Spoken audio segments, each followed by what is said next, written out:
Hello and welcome to the Philippines.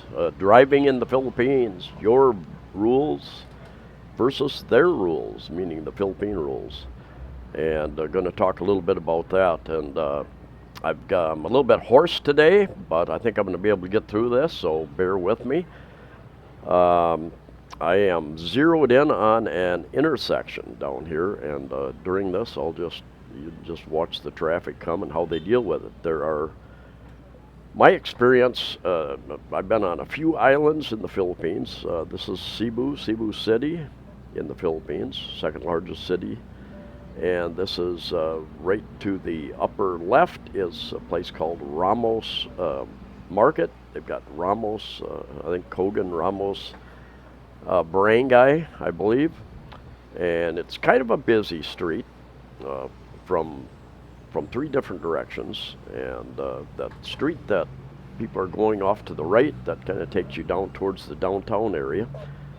And this is kind of considered the uptown area. Fuenteos Mina Circle.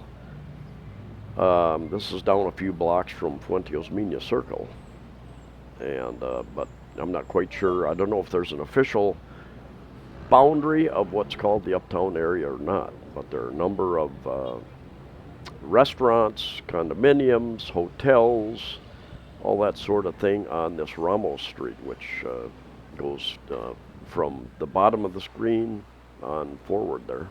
So first, let's talk about your foreign license. Now, my understanding, and I've been here 6.5 years, and I've continued to be told that and read that, is that your foreign license is good for 90 days, about 3 months to drive on that. Now, if you have an automobile license, that's good for automobiles. If you've got a motorbike license, that should be good for renting a motorbike or even purchasing a motorbike.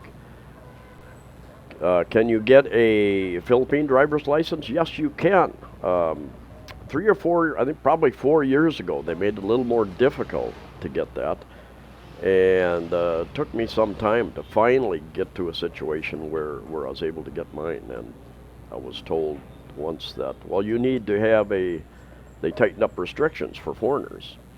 And it used to be very easy. Some areas of the country were easier to get it than others. Anyway, when they tightened it up, the statement was basically, I was told, this is what I was told in LTO, Land Transportation Offices, that you need to have at least 1 year on your visa, a 1 year visa at least, 12 months, to be able to apply for the license. And with a tourist visa, of course, the longest you can get for a tourist visa is 6 months. So that cuts that out right away. I had another LTO guy tell me that, and I've been here. I've been here 3 different times. I came here for 6 months. I went back to the U.S. for a couple of months. A couple of years later, I went to Vietnam and came back, started my tourist visa all over again. But there's a point where I have been in the Philippines for over a year, and I was told by somebody that that should suffice.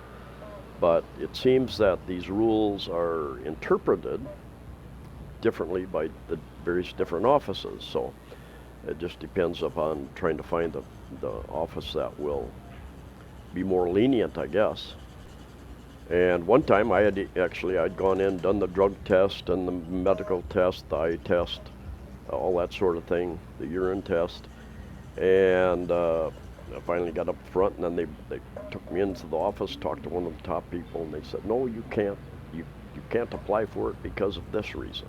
And they showed me some paragraph, and didn't make a lot of sense to me, but it's part of the communication problem that we can run into here. But you're in a foreign country, so you have to realize you have to go along with their rules. And I have been stopped one time when I rented a motorbike on over on Bohol, and it actually was a Comelec checkpoint. They were checking for the Comelec is I think Commission on Elections, and they have those set up presently as well because we have elections coming up in May. So they're checking to see if people are carrying guns, firearms. You need a special permit during the election season to carry a gun. and or if you're carrying large amounts of cash to buy votes with. And they didn't ask me about either one at the time, but they did check my license and said, "Go ahead, sir." Now I'm going to bring up a topic that seems to have some controversy around it and a lot of differing opinions. The international driver's license, which you can get a number of places. I've seen ads. You can get it online in the USA, AAA, American Automobile Association, for 20 or 40 bucks. I think you go down, fill out a form, get your international driver's license, and that is Here's what I hear. Here's what I hear, and looking forward to the comments. I have heard that it is worthless, absolutely worthless. I have heard that you actually need it. Even if you have a Philippine driver's license, you need the international driver's license as well. Now, I don't think, my own opinion, this is my opinion, I don't think either of those are on the extreme ends of both of the discussions. I don't think either of those are accurate. But what you find, what the rules are, if you can find actual accurate information, what the rules are and what reality is on the street are often two different things here and around the world. And it could be that if you have a license, international or foreign, and it's not expired, that they will look at that and say, "Okay, sir, go on your way." But you could find somebody that it would be thinking more strict in those terms. The rules could also change. Whatever the rules happen to be, they could change and change tomorrow or next year under the new administration. Looking forward to the comments there and any documentation that you have about that subject. But because just to make a statement and say, well, this is the way it is, or this is the way it is, do you have some documentation? I haven't found anything real clear on the subject. Sorry about that. Traffic enforcers and traffic cameras are something here in the last 2 to 3 years. Cebu City has hired a couple hundred, more than 200 more traffic enforcers. And of course, traffic is different. The different cities around the Philippines, the different islands, how many people they have out there. One thing you don't see here very often, you'll see a pickup truck that says traffic on it. But you don't see the highway patrolman. You don't see the city policeman, very rarely pulling anybody over. What I'm seeing here in Cebu City is a lot more traffic enforcers standing on the side of the road, and they will pull over a vehicle, check documents, as much as anything, or if they're standing near intersections. I've talked to a few standing near intersections, and they're looking for people who run the red light, which is very common here. So if you're sitting at a red light and you're ready to get a green light on the very few traffic lights that we have, don't just race off like is very common in parts of the U.S., because there's a very good chance that additional traffic for another second or two is going to continue to go through that red light. But anyway, they're pulling people over, checking documents. I see them writing citations regularly, and I've never seen them. I've seen them pull trucks over and check the lights and various things like that, and documents. But I've never seen them really do a vehicle inspection. They might do that, but I think basically they're looking to see if you have a driver's license, if you have registration for the vehicle that's up to date. Those are the two things I think are the most common to be checked.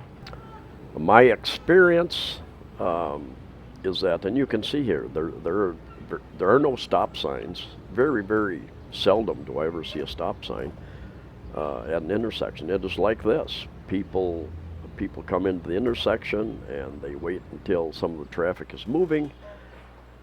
They stick their nose out, and you don't hear many horns going, and they just go. One side lets the other side go for a while, then they stick their nose out, and it can be a little crazy. You know, because a lot of these intersections, you don't really see what's happening until you get up to that intersection. So you can't. It's difficult to plan ahead. There are rules. For instance, got a friend who made a U-turn in his automobile, and same place that motorbikes often do it, but they had a few over by Mango Square, and there was a solid line there, I think, so they pulled him over, wrote him a ticket for that. And his statement, well, the motorbikes do it all the time because a lot of areas it says no left turn. So people make a right-hand turn, they go down, do a U-turn, come back, make another right-hand turn, and so anyway, it just depends. Be aware of the traffic enforcers, and then traffic cameras. More and more, Mandawi, I think, in a couple of years ago, started putting in the traffic cameras, and they will take a picture if somebody goes through a red light, send the owner of that vehicle a ticket in the mail, I guess. And I'm seeing more traffic cameras, different intersections here in Cebu City as well. So that's definitely something that's going to continue to increase. I have heard a couple of times people who get a citation and their guy says, well, if you want to pay the fine here, because you basically have to go down to the barangay hall, I believe, some office, and pay your fine. And of course you could get your vehicle impounded as well if you don't have the proper documents with you. But I've heard the story, oh, sir, if you want to pay the fine here, you save you some time and maybe save you a little money too. But that would be an illegal thing to do, I believe. The fines themselves, my understanding, don't tend to be very high. 500 pesos, 1,000 pesos, 1,500, 2,000. I have not seen the actual list of infractions and citations and costs, fines for those types of things, but generally everything I've heard, they've been relatively low fines. Rules and reality, this is where things get a little crazy out there on the roads in many parts of the Philippines. Lane lines are just suggestions and usually not even that. Filipinos really do share the road. If there's two lanes, they will allow people on either side of them, especially motorbikes. Like a two-lane bridge going over to Mactan Island, there's always a lane on the right-hand side for the motorbikes to use, and vehicles usually will move over and allow that motorbike traffic. And same thing on regular streets. The lane lines mean very little in most, and you'll see people driving halfway in both lanes, and it could drive you nuts. Will drive you nuts, especially if you get upset driving in your own country. Much of the traffic in Cebu City area goes relatively slowly, and so when there are accidents, they're usually not real major, but they have been. There have been accidents. Truck run over a couple of motorbikes here a while back, and killed a number of people, I think. And is he texting, fall asleep, brakes bad? I don't know what the reason was, but there are some major accidents, so you do have to take cautions. There's a lot more bicycles on the road now, and they've even come up with bike lanes in certain areas. But everybody uses the bike lanes because the roads themselves generally are not wide enough. So if there's not a bicycle in the bike lane, everybody else uses that lane. Jeepneys and other vehicles, they will stop almost anywhere ahead of you.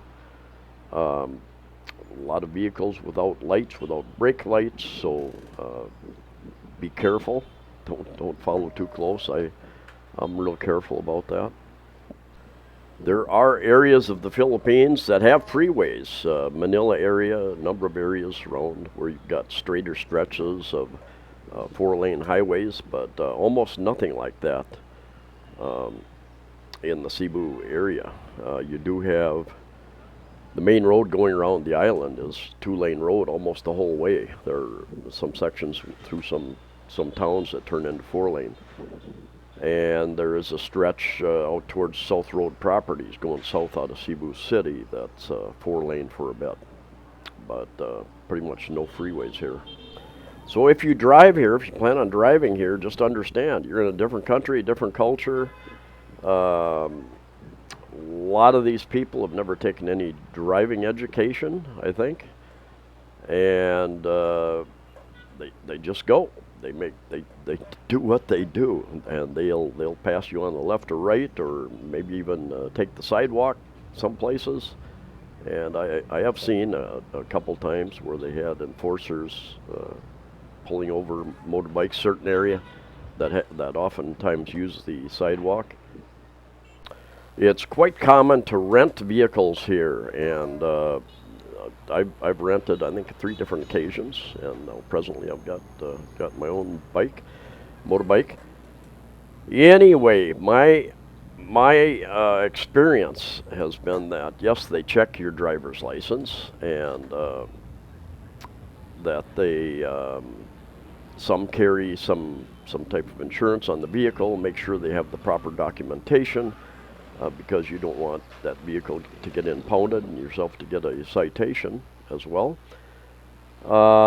Rates for rental, anywhere, there depends on how motivated somebody is and what you're renting, of course. Usually it's a relatively small bike, 110, 125, 115 cc. But there are places that rent some bigger ones. My experience has been anywhere from longer term, like if you're going to rent it for a week, maybe 300 pesos, $6 a day. And if you're going to rent it for one day, maybe 400, 500 pesos per day. So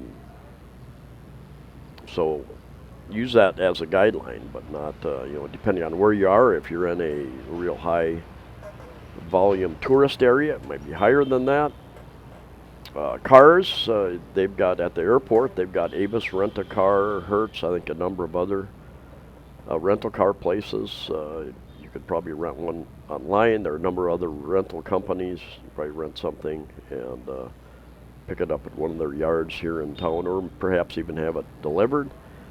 If you don't want to drive, you can rent a vehicle and a driver some places. A lot of the hotels are hooked into places like this, anywhere from a car for a day, rent a car and a driver for a day. Depending on where you're going, the price will vary. I've known a couple foreigners who rented a van for a couple days and went out and about, went down in the province, up in the mountains, visited the girlfriend or wife's family. My observation is that car rentals are not what you'd call cheap here, but you really have to check online to see when you're gonna need it. And unlike in the U.S., where I can walk into a place, rent a car today, and drive off with it, what I was told here at one place, well, we need a day. You need to notify us a day in advance so we can arrange to have the car wherever you want to pick it up. Accidents, something none of us hope to ever have to deal with, but I know a couple of expats who have had accidents and had to deal with it and had to pay up even though they were sure it wasn't their fault. I've known a couple of guys, one guy from Scandinavia rented a motorbike over on Bohol Island and riding around, and something that can happen very quickly. Children run out from the side of the street, run out, bump into the guy's motorbike. He's not going that fast. Nobody gets hurt, but the neighbors who see it happen insist on calling the police. And this particular case, I think he told me it cost him 10,000 pesos just to be able to go on down the road without any problems. And 10,000 pesos, that's about 200 US dollars. I've been on the motorbike where the motorbike ahead of me that was traveling with us hit a dog, ran over chicken, those kind of things. And They just kept going. They didn't stop to try to talk to the owners, those sort of things, I think. And so anyway, I've been told, I've heard a number of times that if you have an accident, you do want to uh, get the police involved, get a police report so that you get everything down on paper. You don't have something coming back on you later, some charges against you. And I know a friend of mine had a minor accident. He even had a GoPro camera going, and he was able to get the video and show the people. And they said, "Oh no, it's still your fault, because you shouldn't have been there. You shouldn't have done what you did." One thing I will say again, I've said it before. The worst thing you can do in a confrontation or a difficult situation is to become confrontational. Smile, be as diplomatic as you can, as long as you can, because saving face is a big thing in many countries, including the Philippines. And if you insult somebody, if you confront them, if you call them stupid, ignorant, whatever, you're going to make matters worse. And if you want to lessen the damages, be as diplomatic as you can. I have, about 20 years ago, I went to Chongqing, China, and I read about the traffic and accidents and such. And there I read, you go find a policeman someplace, because the people, the crowd, can mete out justice very quickly and decide, well, you're at fault and you need to pay this person this much, and that's the population.